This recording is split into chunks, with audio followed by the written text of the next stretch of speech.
Welcome back, everybody. John Aravosis here with Cliff Schechter. Today, our guest is Billy Ray, who is a writer and director in Hollywood. Billy wrote the Oscar-nominated screenplay for Captain Phillips, for which he won the WGA Award. He also wrote, directed, and executive produced Showtime's The Comey Rule, which had the biggest debut of any limited series in the network's history. Ray's films as writer, co-writer, or writer-director include The Hunger Games, Richard Jewell, Shattered Glass, and Breach. And I gotta say, Breach is the only one I don't recognize. All the rest of them, of course. Maybe we'll ask you about that. He's a member of the Shattered Glass is a favorite, I have to say quickly. And Cliff, of course, your audio is breaking up, just so you know. Be aware. He's a member of the AMPAS Board of Governors and serves on the board of Big Sunday. He believes in democracy, justice, and the Dodgers. And we've got him here for the first two, at least. Billy, welcome. Thanks for having me. Now, I've got to say, Billy, although at the end we told him we've got to ask him a little bit about the Hunger Games because we would be remiss if we didn't. But Billy is here because, as you can see sort of from his repertoire, he's been very involved, especially like with the Comey Rule, but even Richard Jewell and some of the things before, been very involved in using his medium as a way of, I think, sort of promoting democracy, holding democracy accountable. And next year, and I believe this is public so you can tell people, you've got something coming out next year that people will be very interested in. Let's hope. I'm doing a 6-episode miniseries for Showtime about the Capitol attack on January 6th. And the idea is to air it either late September or early October next year before the midterms. Absolutely amazing. Now, how does that, I was going to say, how does that actually work? Again, I'm not sure because we had talked privately and I don't recall what you could say publicly yet. Can you tell people sort of what the concept was of how you were going to go? Yeah. I thought it was interesting the way you were describing. Sure. Just how you're going to go about the story is what you were thinking about the story. Exactly. Sure. It started actually on January 7th. I wrote to the executive who had greenlit the Comey Rule. And I said, I want to do the story of Ashley Babbitt, who was the woman who had been shot. Right. And she wrote back to me saying, okay, we'd like to do something 8 hours long. I said, okay, I can't do 8 hours on Ashley Babbitt. That doesn't sound good. Yeah. So maybe what I'll do is I'll do what they did in the famous novel, The Bridge of San Luis Rey, which they made me read in high school. Thornton Wilder wrote it, won a Pulitzer Prize. But essentially what it's about is it's a novel, but it's about it's a fictional story about this bridge in Peru in 1714 that collapses with 5 people on it. And then goes back and tells you the story of who those 5 people were. They were strangers to one another and why they were on that bridge on that day. It's kind of a perfectly constructed novel. Yep. And I thought, let's do January 6th the same way. Let's take 7 or 8 characters, tell their story of who they were before January 6th, what got them to DC, what they did on that day on both sides of the fight, and then their aftermath. And that was sort of the construction. I mean, it's not like I invented it. Thornton Wilder did it, and then every disaster movie has done it as well. I mean, that's Towering Inferno. That's the Poseidon Adventure. Right. You meet a bunch of characters, you find out who they are before the stress starts, then you put them under the ultimate stress, and you find out who they actually are. And that's what we're doing for January 6th. So we'll do a couple cops, we'll do a couple rioters, we'll do some people that were sort of in between. And the essential idea of it is that it is the duty of all patriots to defend their country. Everybody on that day believed that's what they were doing. None of those rioters woke up the morning of January 6th and said, I'm going to do something evil today. Right. They believed that they were rescuing their democracy. They were delusional and they were misinformed, but I don't think they were ill-intended.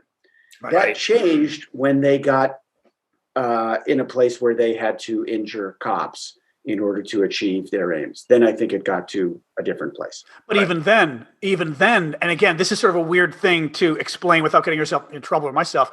Even then, they thought they were doing the right thing to save their country, which is what is so scary for me. And Cliff and I have talked a lot on the show about Trump's rhetoric and the Republican rhetoric. And Trump this week, yet again, went off about how this is the biggest election steal in history. If you I don't want to cut you off, John, but it's important context. We're now hearing it from a candidate in Peru who's using Trump's language to say, this is it looks like there's some fraud, and we're hearing it from Bibi Netanyahu, I mean, again, this stuff has not just national implications with him radicalizing his base, but it has international implications for undermining democracies everywhere.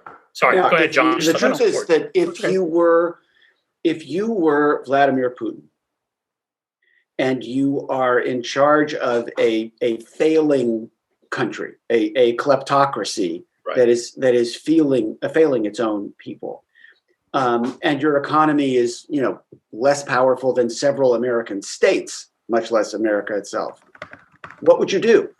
You would take someone like Donald Trump and you would inject him like a virus into the body politic of the United States. And the best possible result would be that you would get 33% of America to doubt the very idea of democracy. Right. And on that level, it's been a spectacular success for Russia. Right. I think we've also learned how easy it is, as you just said, to undermine democracy. Right. That, especially when the doubts are already there and you've had a group kind of with a will to power. I blame Mitch McConnell and some of these other guys who've undermined democracy for 20 years. Injecting that into the bloodstream of our democracy is even that much more potent at that point, because you've already got these militias. You already have, I'm going to sneeze. Excuse me, everybody. It's live TV. Wow, this stuff happened to me. Okay, we'll talk about TV experiences. That's actually less upsetting to me than that your audio went bad while you were complimenting a movie of mine. That was absolutely worse. Let's go back to State of Play was awesome. Everybody. I'm just kidding. Richard Jewell, State of Play. See that? No, that's a smart writer and director there. You got to get your stuff promoted.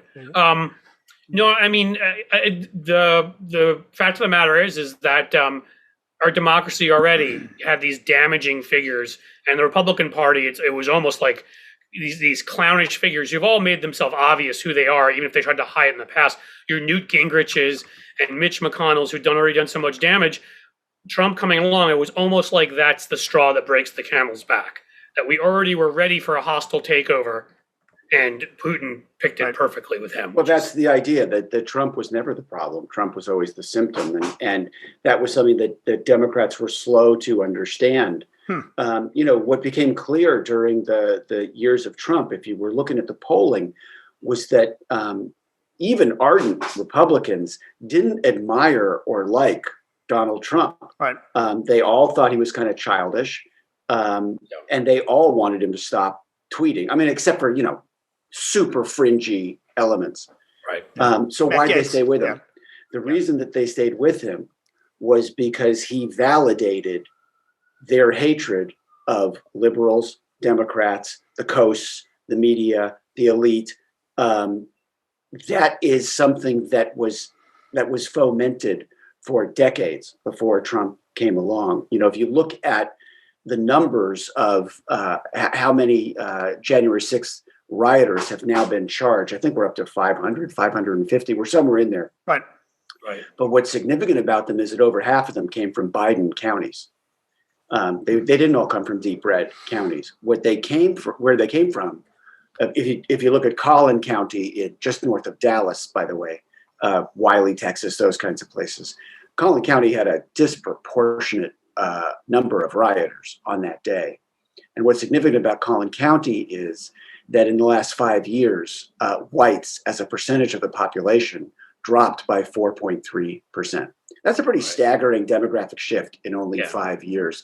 And it's true of all the counties that sent large numbers of rioters to DC on that day. And what that means is that the white people in those counties, they see themselves losing status, losing power as a group.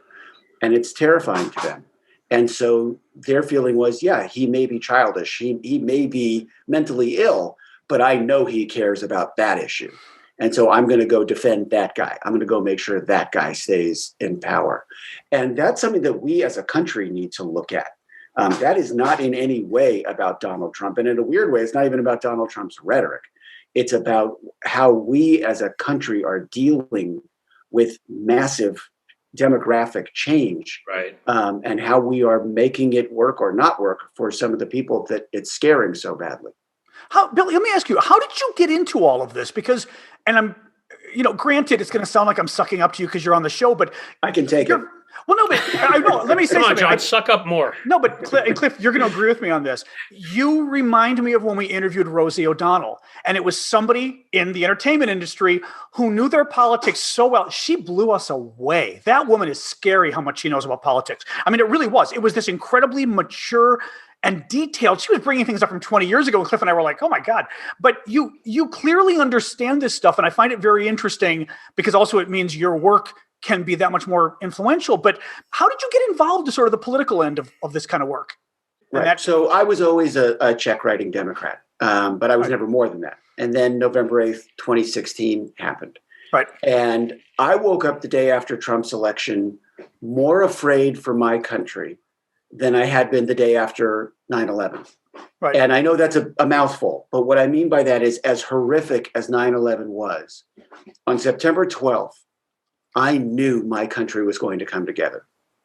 And on November 9th, 2016, I knew my country was going to come apart. There was no question in my mind that January 6th was already inevitable. Right.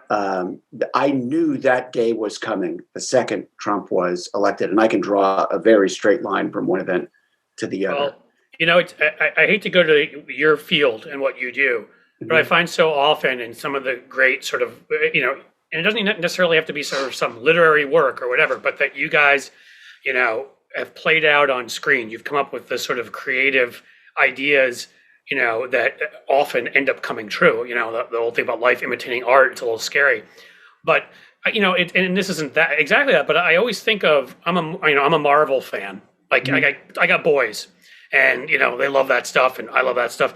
I always think of, if you saw the sort of the Captain America Civil War movie, where the bad guy in that, his whole thing is getting them to fight amongst themselves. Because his whole thing is you can't stop an empire from the outside. You can only cause division and bring it down from the inside. I think that's right. That's what, yeah. So starting November 9th, 2016, at which point I was literally flattened. I mean, I couldn't eat, I couldn't sleep. I needed to be medicated. It was pretty bad. I was as anxious as I had been in my life. And I decided I could never again wake up the morning after an election thinking I could have done more. So I picked a lane where I thought I could be helpful. In my case, that was House races in 2018. And I just went to work. And what that meant was that, when Democrats would come to town, I live in Los Angeles, when they would come here looking for fundraising, I would sit down with them and I would say, okay, I'm happy to fundraise for you, but I need to talk to you about messaging. Because I need to make sure that you win. We have to get the House back. Yep. So I want to talk to you about how to sound less like a Democrat, how to make arguments that independent voters can actually sound like an actual human. Yes. I started working with a fellow writer named Greg Hurwitz, a novelist who had annoyingly published 20 novels before the age of 45. The most brilliant mind on political messaging that I have ever met. And he and I started working together with these candidates. And our message, our motto was, we don't need money, we don't want credit, and we don't ask permission. We just started getting the candidates, and this is going to sound presumptuous, but training them how to talk about healthcare, how to talk about immigration, how to talk about guns, abortion, the environment, et cetera, in ways that that promote classic democratic values, but don't sound like classic democratic buzzwords. Because I found the candidates just kept stepping on the same landmines and it was infuriating. So we wound up working with 30 candidates that year, all of them running in red districts. And 21 of them won, which was pretty thrilling. And I can't take credit for those wins. They were great candidates. But I know that in some of the close races, we helped. And that put us on the radar of the party. And it gave me access to what is now a list of about 50 or 60 sitting members of Congress, both the House and the Senate, that I just talk to every once in a while. I send messaging, briefings out every once in a while. Again, it's my sidelight. I don't get paid, but I have access and I use it. And what that's required me to do is learn what the hell I'm talking about. So I have to have polling and I have to see how things actually land. And I have to learn as I go about what moves people and what doesn't move people. And I have to keep my eye on the Republican Party. Let me ask you something. It's as you're talking, I started thinking of, the Republicans, and frankly, it's a useful argument for them, always arguing, stick to your lane, Hollywood. We don't care what you think. But of course, they oh, that's okay. Are you get it? Sorry. Are you okay? Yeah. But of course, it's unless you're Ronald Reagan, Fred Thompson, Gopher from Love Boat, then you can whatever lane you want. Then, but it works for them. I mean, they're doing it out of self-interest because they know that a lot of but they know that basically a lot of folks in Hollywood support Democrats.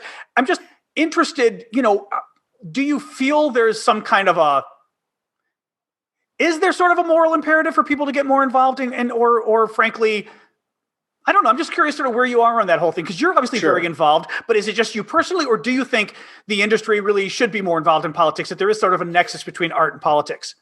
Okay. There's a lot to unpack there. First of all, yes, there is a stereotype and a stigma attached to anybody who makes their living in Hollywood having anything to say about politics. Right. And I understand that. Because why should my opinion count for more than anybody else's opinion? I think that's fair.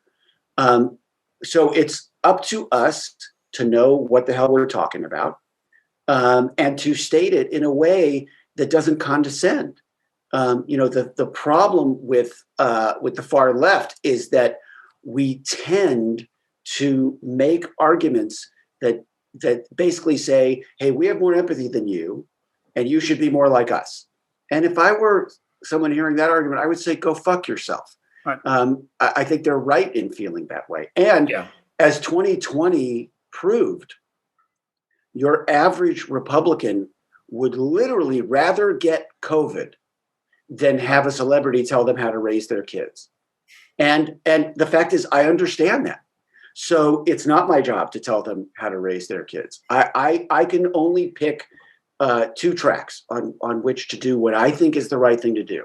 I can make movies that make a point. I can try, and again, forgive me for the presumption, I can try to the best of my ability to reflect America back to itself. Here's the Comey Rule. Here's what I know to be true. Right. America, you decide. Or I can go make a January 6th miniseries and say, okay, here are a bunch of Americans. Right. Here are the circumstances they were in. Here's how they behaved. You guys decide. So I can do that. Yeah. I can use my work in a way to reach people. Yep. And I can also try to help the party that is actually in favor of democracy, which is the Democratic Party. It's also not my intention to destroy the Republican Party. It's my intention to destroy this perversion of the Republican Party so that the Republican Party can rebuild itself and become the equal of the Democratic Party, which I think is good for America. Remember, when W was president, the delta between the Democrats and the Republicans was one side thought the tax rate should be 39%, and the other side thought the tax rate should be 34%. And they were both saying, oh my God, it's the end of the world if we lose this argument. Okay, that's how big the divide was. Right. The divide right now is something else. The divide right now is that the Democratic Party is saying, hey, we believe in democracy. And the Republican Party is saying, no, we believe in fascism. And that's a pretty big divide. So, yeah, I do think every artist, God, I hate using that term, everybody who makes their living in the entertainment industry has a moral imperative to make a comment about that and to do what they can. They just have to do it in an unobnoxious way. Right. Well, I would say, from my perspective, obviously, I do this sometimes with various actors, writers. If you look at, what you've written about, what movies, you've shown a theme of actually being interested in the political world. I mean, you look at Shattered Glass, great movie, by the way. I love that movie. And I mean, that clearly was, you probably need to talk to some insidery folks when it comes to understanding the workings of the New Republic magazine and everything that went on, in DC. And then, so I told you before, State of Play, actually, in terms of like thriller type movies about Washington, I really enjoyed that. So, I mean, clearly, I'll just start with you probably always had an interest in this on some level, I assume, right? Always, my whole life. And when I was growing up, my formative years, when I say formative, I mean like 10, 11, that was Watergate. And I was the kid who was running home from school after fourth grade to watch the Watergate hearings. Yeah. I was a geek in that way, still am. And my feeling is I love my country very, very deeply. And I love its promise. But I also feel that we as Americans have a responsibility to the world. If democracy fails here, the world is screwed.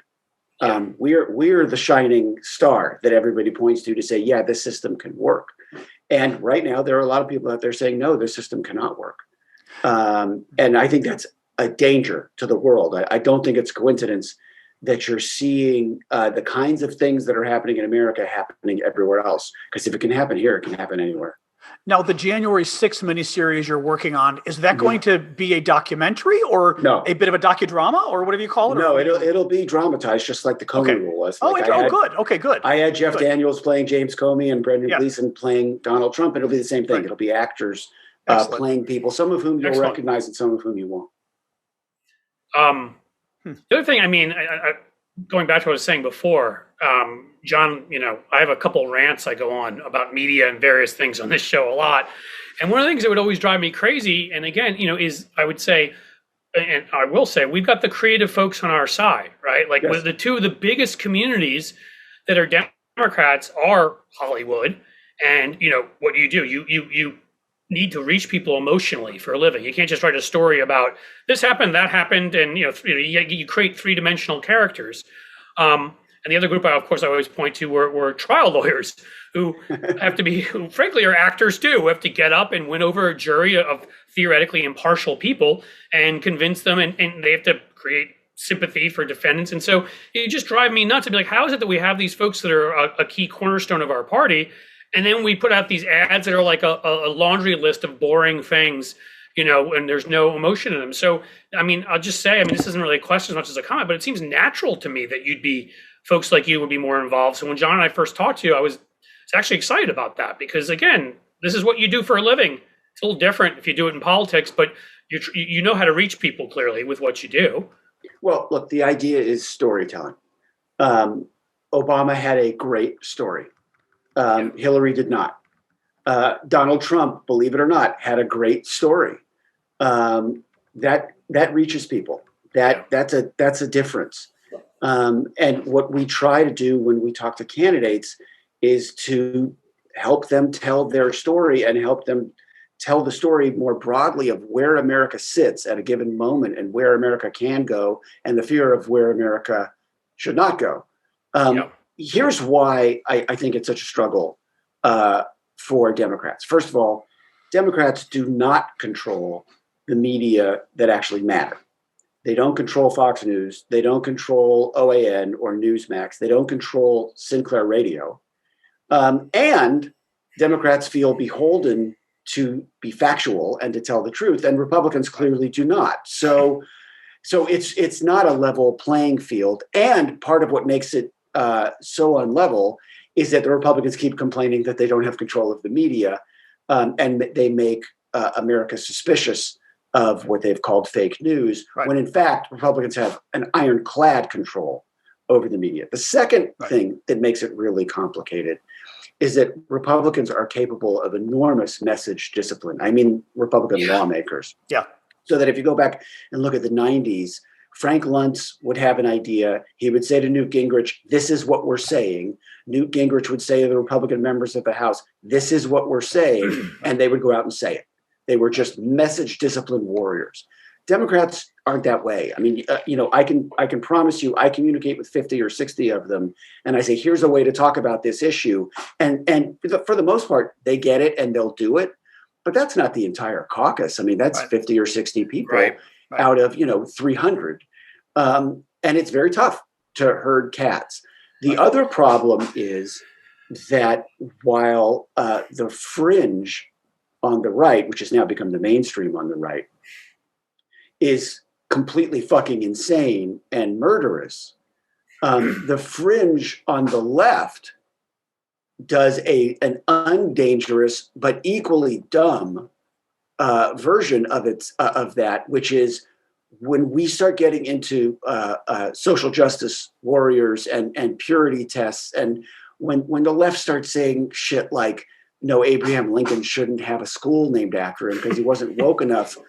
It's just idiotic.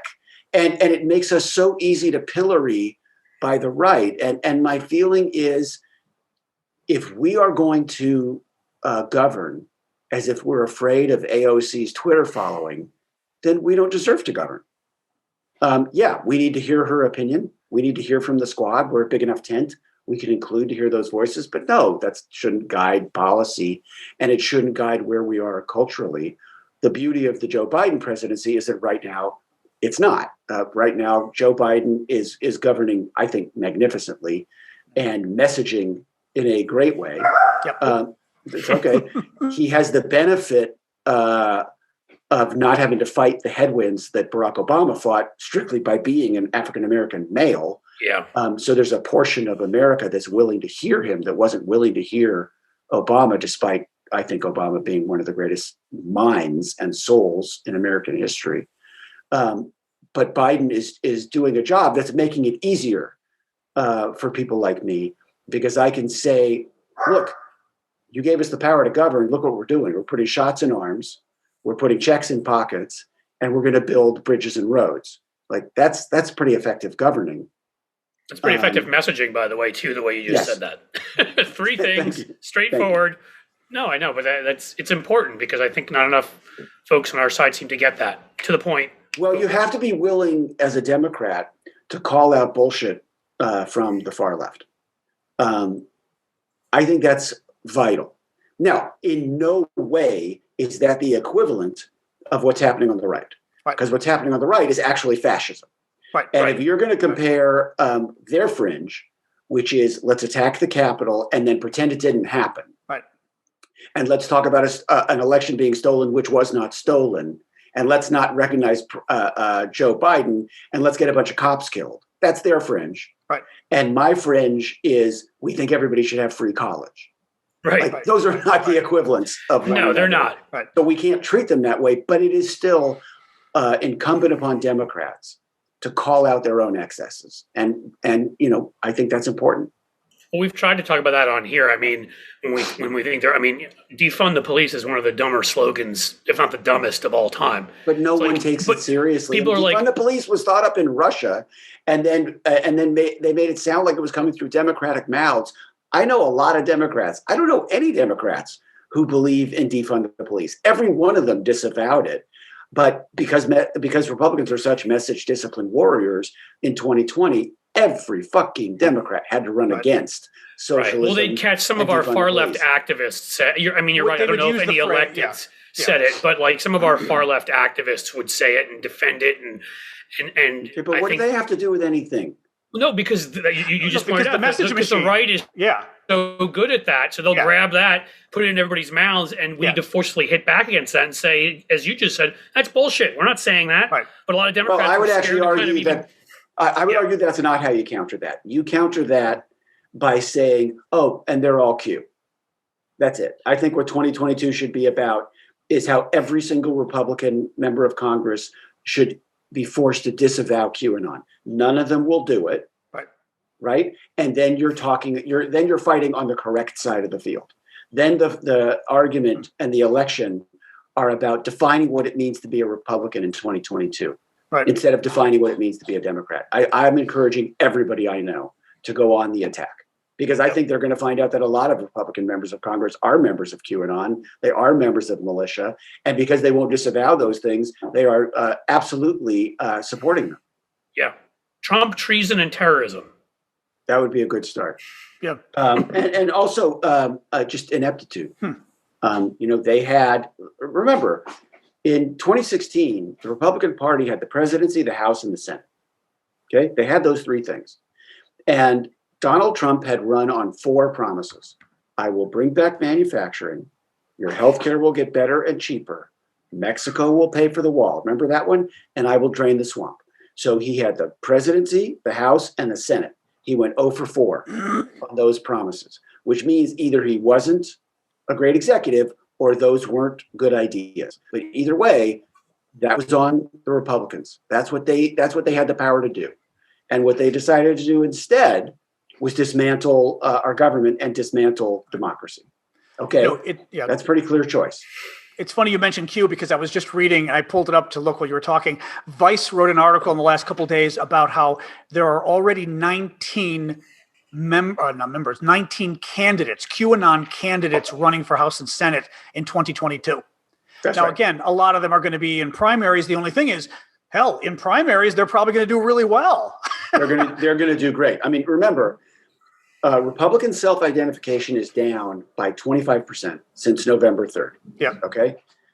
There are only 34% of Americans who self-identify as Republicans right now.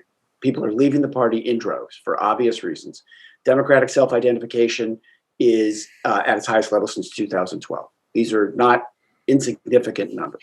Right. American independents by 17% believe that there are more extremists on the right than on the left.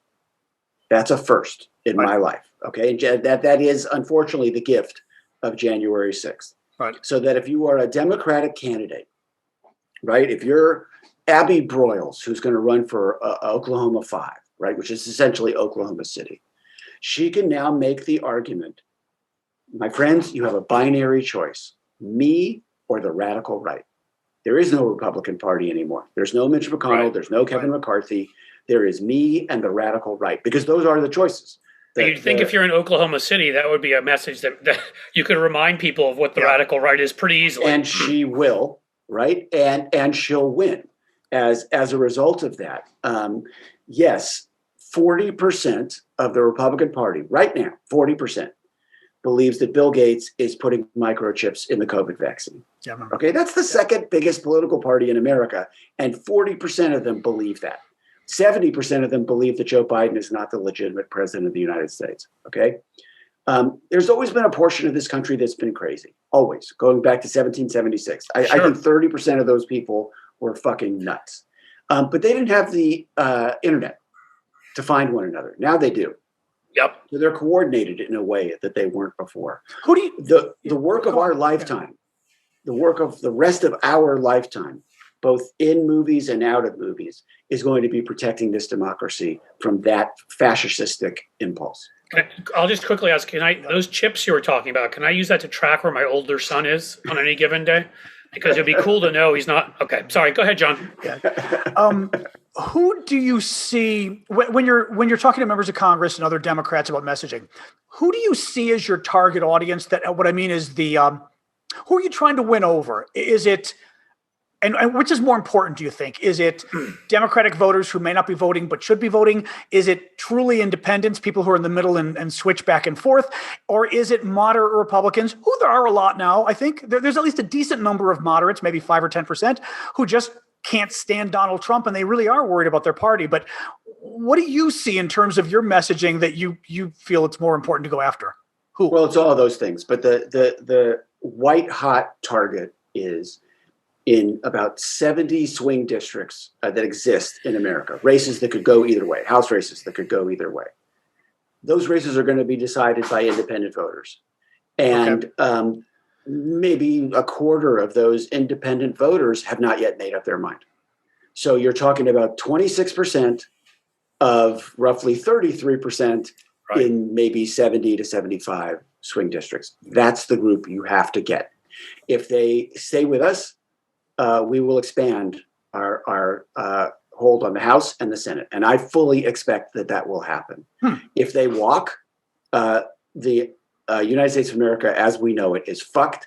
And I actually believe, and this is going to sound like hyperbole, I don't think it is.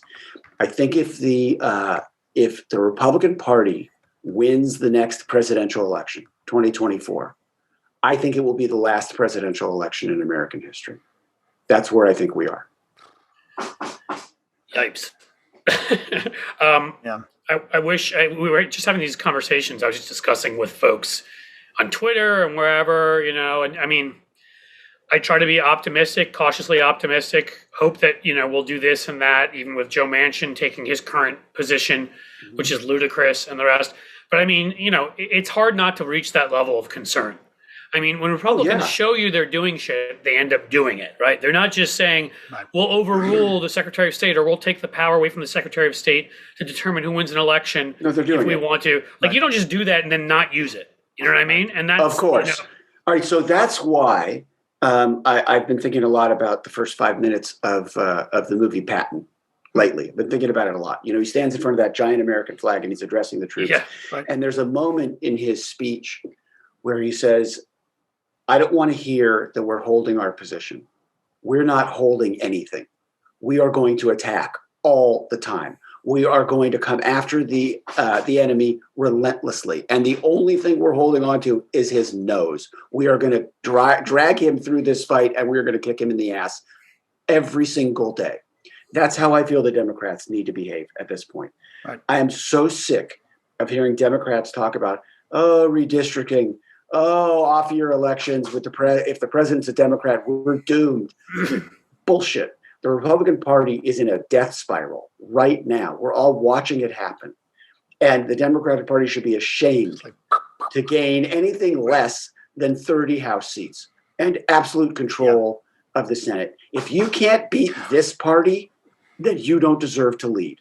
And that's the challenge. Is there any polling on QAnon?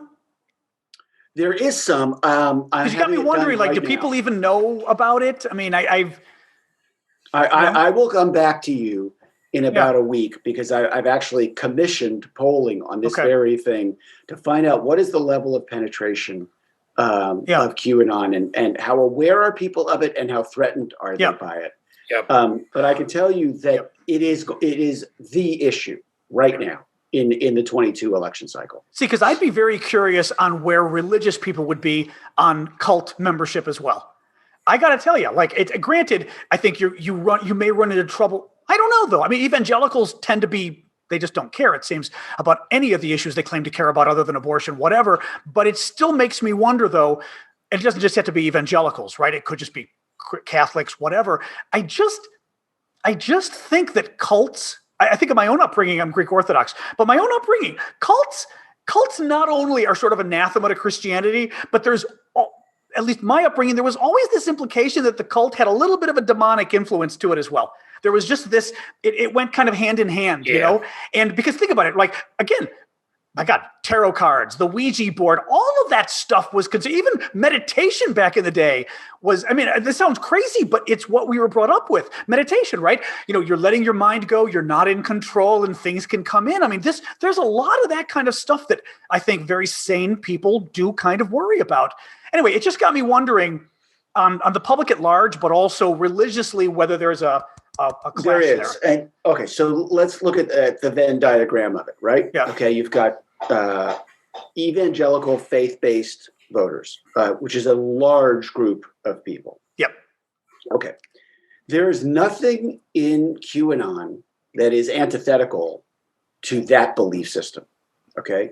In other words, where QAnon started was in Pizzagate, right? The insane idea that Hillary was in the basement of Comet Pizza, and that CP, cheese pizza, was the same thing as child pornography. That was because, of course, I mean, who wouldn't come to that conclusion? Right, exactly. Okay, so obviously that's not true, but the point is that it started with this idea of save the children. That was the first hashtag. Well, who's against saving the children, right? And that is a tenet in evangelical belief, right? That you have to save the children. So you could, in that moment, be an evangelical voter and start to believe in QAnon.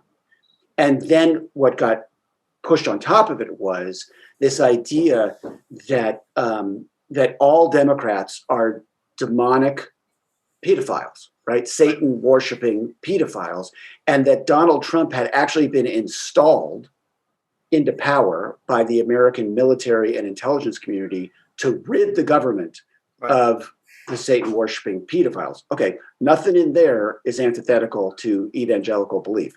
It's delusional and insane, but it's not antithetical to evangelical belief. Right. So it's very possible to be an evangelical and a QAnon supporter. Right. What the bigger question is, in the 80s, how did religious belief become so affiliated with political belief? Right. How did all of a sudden religious belief become at one with Second Amendment belief, Yeah. beliefs about immigration, etc. I understand the close tie to abortion, and abortion is one of those issues where I completely respect the sincerity of people who disagree with me. But guns and immigration, like you said, right? What does if you believe if you believe life begins at the moment of conception, of course you're against abortion. How dare you not be against abortion? And that's an argument we can have. Why gun rights are part of evangelical belief? That's a whole other issue. Anyway, my point is, in 2016, in the state of Michigan, Donald Trump carried 81% of the evangelical voters. Right. Okay. Through the work of a lot of people in 2020, that number dropped to 70% in Michigan. That's a big drop, actually. Big drop. He carried 70% of the evangelical voters in Michigan. And I think that's why he lost Michigan by 120,000 votes.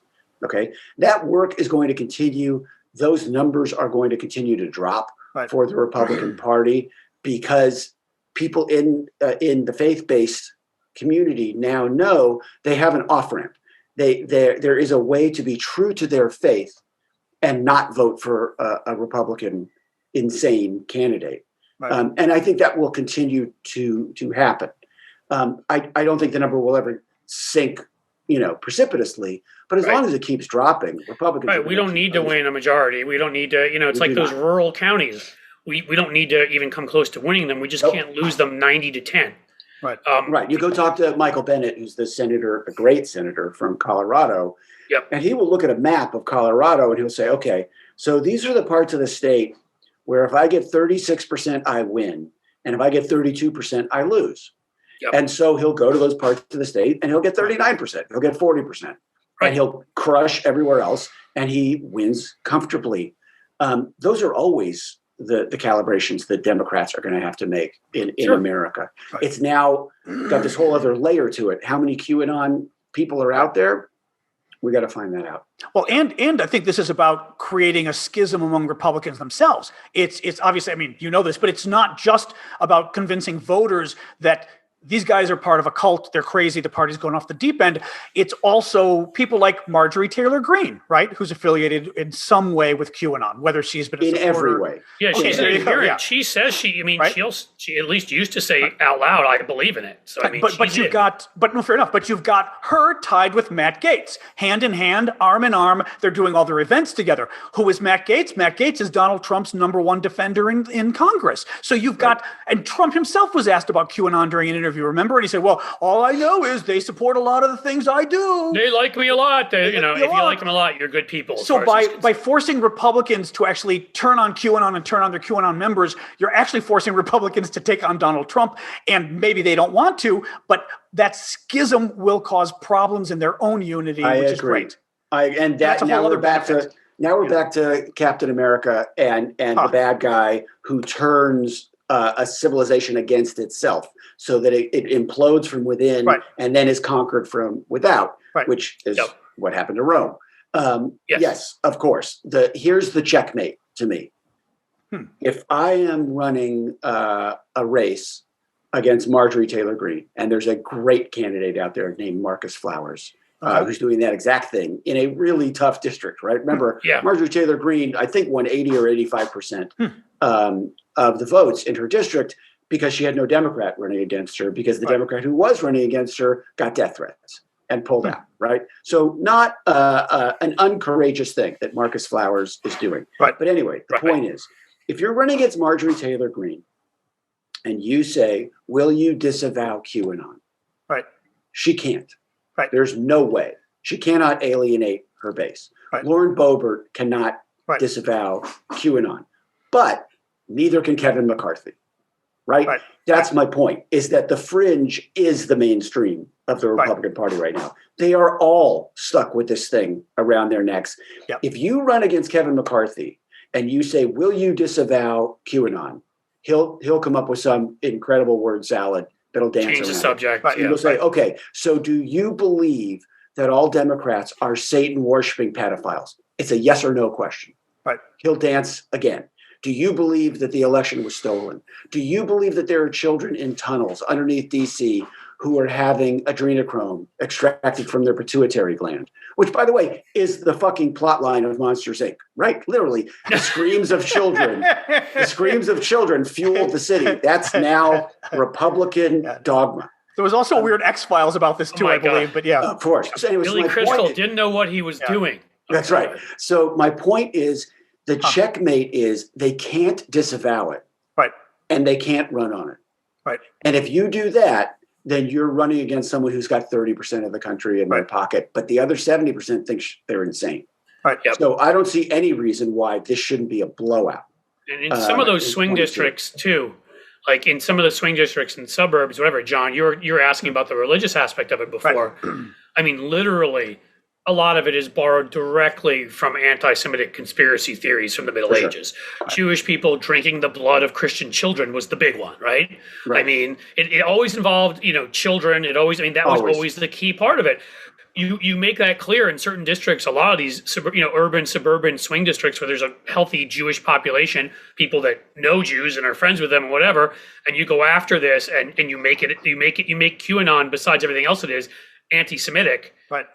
There's places to go with that too. Again, it goes back to the blood libel, but Marjorie Taylor Greene, when there were all those fires in California, said she thought they were started by Jewish space lasers. That's right. Yeah. Right. I have the coordinates at my house, and so I can. And the whole idea that asking people to wear masks is like asking the Jewish people in Germany to wear stars. Yeah. If you get specific about it. If you get a Republican on a debate stage and say, "Is this something you believe?" Right. Okay, well then, will you disavow it? Yep. Right. Then you're fighting on their side of the field. That's where you want to be. Right. You can't lose, and that's what's important for Democrats to understand. But they have to define that race now.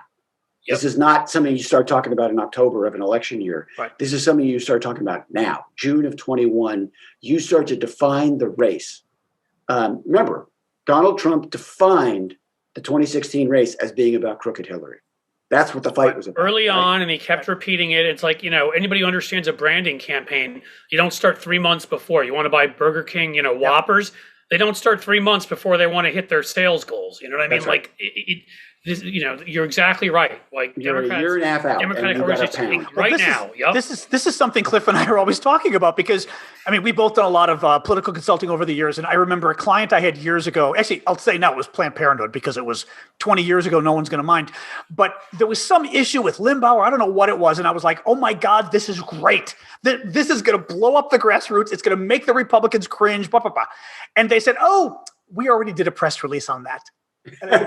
Okay, but could we do a website? Okay, it's been handled. Let's just move on now. Well, but that was the one press person I was dealing with. That was her sort of take on it. And I find what Democrats don't get is, and Republicans do, and it's funny that they almost don't even get it intrinsically just by watching Republicans. They take an issue and they beat it to death and they talk about it again and again and again and again and again until it drives you crazy, and they could do it for years. Yep. And it could be and it could be completely made up issue. It could be Dr. Seuss, or it could be Benghazi, or it could be, which, by the way, Benghazi wasn't a made up issue, just what they said about it. Look at the word woke, Cliff. Look at the word woke, you guys. Yep, right? They've turned that into something now too. So what it is Democrats have to start fighting like Republicans. I'm sorry, we do, but we take pride in not fighting in that way. Yeah. Yeah. Like there's a weird kind of superiority in it. No, I'm not going to do that. I will not get in the mud. Like, you fucking will. Yeah. And you have to, because there's a moral imperative now to win. Yep. You don't have the ethical option of losing gracefully. Yep. You have to get in the mud and you have to sling it like they do. Think about just the two words fake news. Right. Think about how often that phrase was used and think about the damage that phrase has done. It's incredible what the repetition has done. You're impeaching the witness, so to speak, to go back to what I said before. Because if you say that about CNN and then nobody believes CNN anymore, then you don't have to worry about them being critical of you. Correct. So what is the Republican Party? It is the party of corruption. It is the party of cowardice. And it's the party of Q. That's it. Right. That's what. So you've got the three too, like I did before: the corruption, cowardice, and Q. I like that's it. And their fatal loyalty to Donald Trump, which means they are fatally loyal to a lie, that's going to implode. It's going to collapse. There's no way that it doesn't, whether he winds up in jail or not. Because the fact is, he could literally wind up indicted and convicted and still be his party's nominee.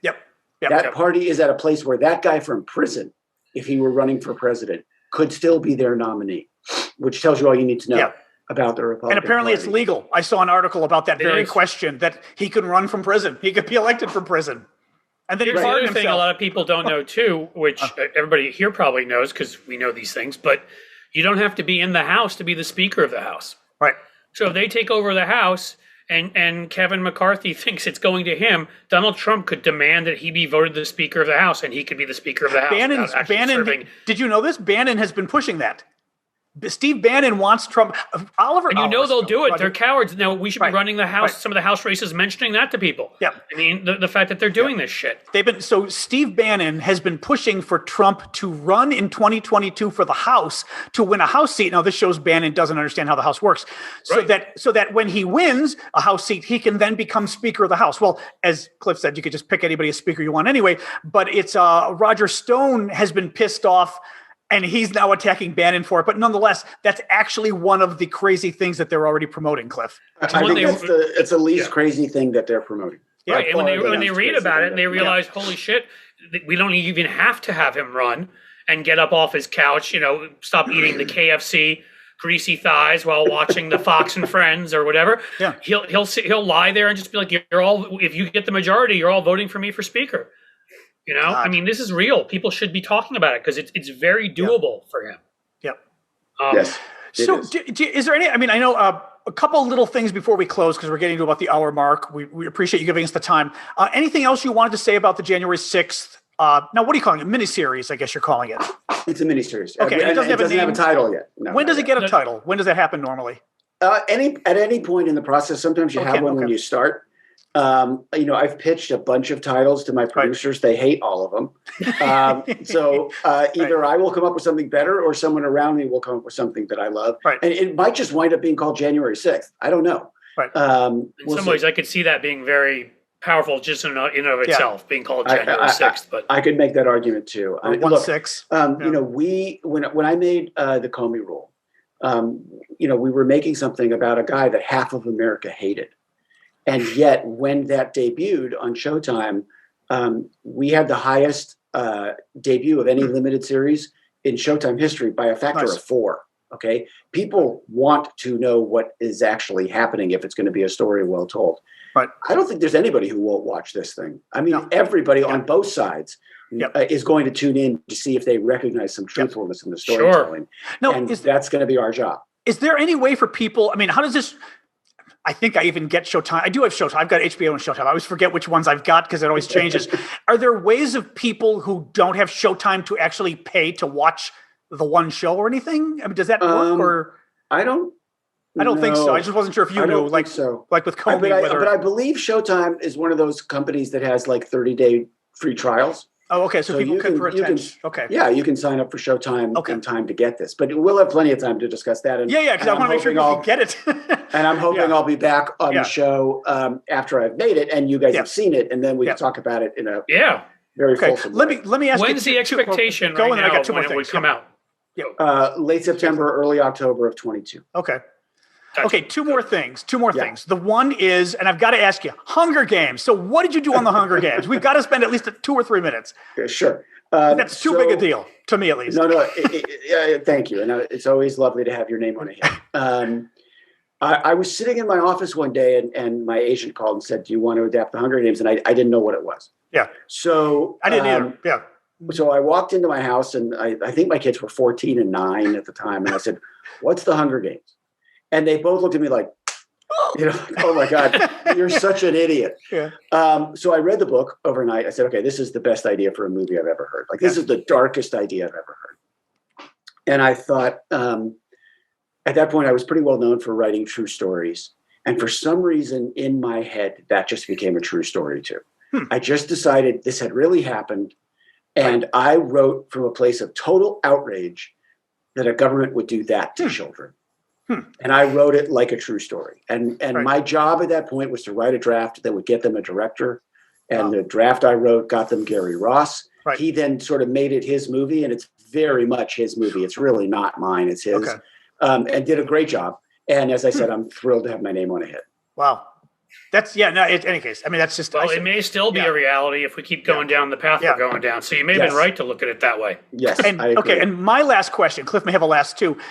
We just had Memorial Day, and it's funny. I meant to ask you when we were having our chat the other day, but since we're on, we can ask you anyway. Who's the flag behind you? Oh, this right here? Yeah. That was sent to me by Congressman Ted Lieu. Oh, I thought maybe it was a family member or something, like a grandfather or some kind of. Oh, okay. No, it was a thank you for the work that I do. It flew over the Capitol. I'm assuming one of those, or yeah. Okay. He's actually been on the podcast before. We're big fans. Yeah, Ted Lieu. Talk about a master at messaging and continually pushing that message. He's one of the best on Twitter. Yes. He's viciously good on Twitter. Yeah. Yes. I can't take credit for 90% of what Ted Lieu puts out on Twitter, but I can take credit for the other 10. No, he'd be great. Yeah. Keep it going, please. Anything else, Cliff and Billy? Anything else to close with? Billy's been great. I think we've answered everything. Okay, Billy, are you? Yeah, go on. Yeah. You know, there's always a goal when you sit down for one of these. But my goal changed about a minute into the podcast, and I realized I just want them to think I'm as smart as Rosie O'Donnell. So, did I get there? You could do worse. Oh. Yeah. I'm telling you, I think you maybe reached James Carville level, and he was on like 2 weeks ago. So there you go. Yeah. Well, hey, I don't know any of us reached Carville. I'll be honest about that. But no, but Rosie, scary. God, she was scary good. I mean, it kind of blew my. We wanted her on because she's very outspoken and everything else. But my God, that woman's knowledge of politics blew me away. If you want to be effective, you got to learn your stuff. It's that simple. Yep. No, very much so. Last thing is, are you on social media or anything that people can follow you, or not that much? I am. I'm on Twitter, which I used to make fun of, and now I'm addicted to. Join the club. I literally thought, oh my God, I'm better than that. I would never do social media. Those people are fucking idiots. And now I'm like, how many likes did I get? We've all been through that. It's at Billy Ray 5229. At Billy Ray, at Billy Ray 5229. We'll find you today, John and I. Okay, Billy, thanks for joining us. And then, folks can check you out online. And then, obviously, we are going to be talking on the show as we get closer to the January 6th miniseries when that comes up. Yes, and I'll check in with you from wherever I'm shooting if you'd like. Oh God, yes, that would be absolutely. Great. Maybe we can come visit. Maybe we'll see. Maybe we'll go. Come visit the set. My goal is to be standing on the ellipse next January 6th. Shooting. Oh, absolutely. 6th. Oh, God. Yeah. Well, I'm in DC, and Cliff used to live here, so he's going to be visiting. At the very least, we'll definitely do that. Are you kidding? All right. Well, come on down, and you can do a live podcast from our set. Oh, perfect. We're in. Okay. All right. Thanks, guys. Hey, seriously, thanks so much, Billy. Thanks for being here. Bye-bye.